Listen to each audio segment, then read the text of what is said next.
মিছিল শেষ করে শান্তিপূর্ণভাবে এখানেও তারা শুরু করছে, সকালে উত্তেজনা করে দিছে, ছাত্ররা মানে না বাহির হয়েছে শান্তিপূর্ণভাবে মিছিল করবে এটা ভেবে, শান্তিপূর্ণভাবে করছে এবং সবাই মাদ্রাসায় চলে আসছে। আমরা কয়েকজন মাত্র 10 থেকে 15-20 জন, 15 জন মতো হবে, পিছনে কেউ আছে কিনা এটা দেখার জন্য আবার গেছি।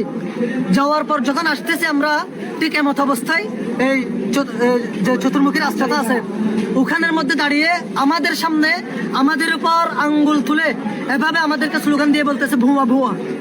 তা আমাদের মধ্যে থেকে একজন তাদেরকে বুঝাইতে গেছে কিভাবে যে ভাই ছাত্ররা চলে গেছে, এখন এগুলো বলার প্রয়োজন নেই। ঠিক এমত অবস্থায় তাদের মধ্যে থেকে একজন এসে আমাদের উপর হামলে পড়ছে। যখন আমাদের মধ্যে প্রতিরোধ করার জন্য কেউ গেছে, সাথে সাথে তারা পাথর মারা নিক্ষেপ করছে। এটা পূর্ব প্ল্যানিং। হ্যাঁ, তো এখানে কিন্তু আমাদেরকে আরেকটা বিষয় দেখতে হবে, তা হলো তারা যেগুলো আমাদের উপর করছে এখানে কিন্তু কি আছে, পূর্ব প্ল্যানিং। এগুলা তাদের মধ্যে অস্ত্র ছিল। ইভেন এতটুকু শোনা যাচ্ছে আমাদের মধ্যে একজনকে জবাই করে হত্যা করছে তারা। এগুলো আমাদেরকে দেখতে হবে। আমাদের মধ্যে 3 জন ব্যক্তি অলরেডি শাহাদাত বরণ করছে। ঠিক এমত অবস্থায় প্রশাসন আসছে কিন্তু এখনো পর্যন্ত কিছু করে নাই। আচ্ছা, আরেকটু কথা বলুন ইনশাআল্লাহ, যাতে আমাদের সুস্থ বিচার হয়, আমাদের প্রত্যেকটা রক্তের বদলে নেওয়া হয়। ইনশাআল্লাহ।